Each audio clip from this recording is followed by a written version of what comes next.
ഇടുക്കി മതികെട്ടാൻ ചോലയുടെ താഴ്വരയിൽ 100 മേനി വിളയിച്ച ആദിവാസി കർഷകൻ അന്യം നിന്നുപോയ റാഗി കൃഷിയിലൂടെയാണ് കഴിഞ്ഞ 3 വർഷമായി ഇവർ മെച്ചപ്പെട്ട വിളവ് കൊയ്യുന്നത്. തരിശായി കിടന്ന ആടുവിളന്താൻ മലനിരകളിലെ റാഗി കൃഷി നയനമനോഹര കാഴ്ച കൂടിയാണ് സമ്മാനിക്കുന്നത്.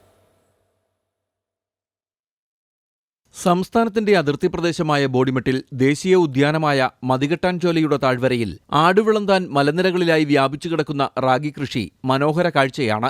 നനുത്ത കാറ്റിൽ മതികെട്ടാൻ മലനിരകളെ തഴുകുന്ന മേഘങ്ങൾക്കൊപ്പം തല ഉയർത്തി നിൽക്കുകയാണ് ആദിവാസി കർഷകരുടെ റാഗി കൃഷി.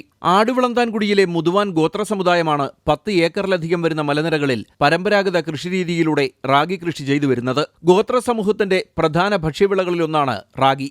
SP വെങ്കടാചലത്തിന്റെ നേതൃത്വത്തിൽ 15ഓളം കർഷകരുടെ കൂട്ടായ പ്രവർത്തനത്തിലൂടെയാണ് അന്യം നിന്നുപോയ റാഗി കൃഷിക്ക് പുതുജീവൻ നൽകിയത്. ഇപ്പോൾ റാഗി കൃഷി ഇതുവരെ അറിയാത്തവർ പോലും വന്ന് ചോദിക്കാതെ ഇതാണ് റാഗി എന്ന് ചോദിക്കാനുണ്ട്.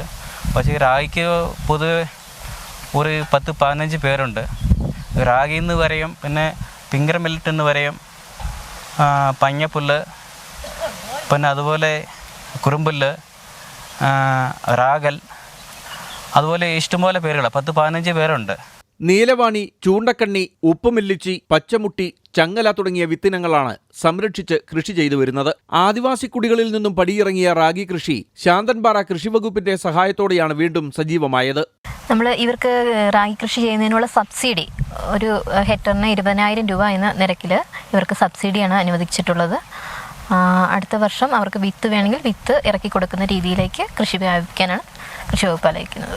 മാർച്ച്, ഏപ്രിൽ മാസങ്ങളിൽ ഗ്രാമപഞ്ചായത്തിന്റെ സഹായത്തോടെ തൊഴിലുറപ്പ് പദ്ധതിയിൽ ഉൾപ്പെടുത്തി നിലമൊരുക്കുകയും മെയ്, ജൂൺ മാസത്തിൽ വിത്തിറക്കുകയും ചെയ്യും. 6 മാസം കൊണ്ട് പാകമാകുന്ന റാഗിയുടെ വിളവെടുപ്പ് നവംബർ, ഡിസംബർ, ജനുവരി മാസങ്ങളിലായി പൂർത്തീകരിക്കും. കുടിയിലെ ഭക്ഷണ ആവശ്യങ്ങൾക്ക് മാത്രമായാണ് നിലവിൽ കൃഷി ചെയ്തു വരുന്നത്. ഈ വർഷം മുതൽ വാണിജ്യ അടിസ്ഥാനത്തിൽ കൃഷി ചെയ്യാനാണ് കർഷകരുടെ തീരുമാനം.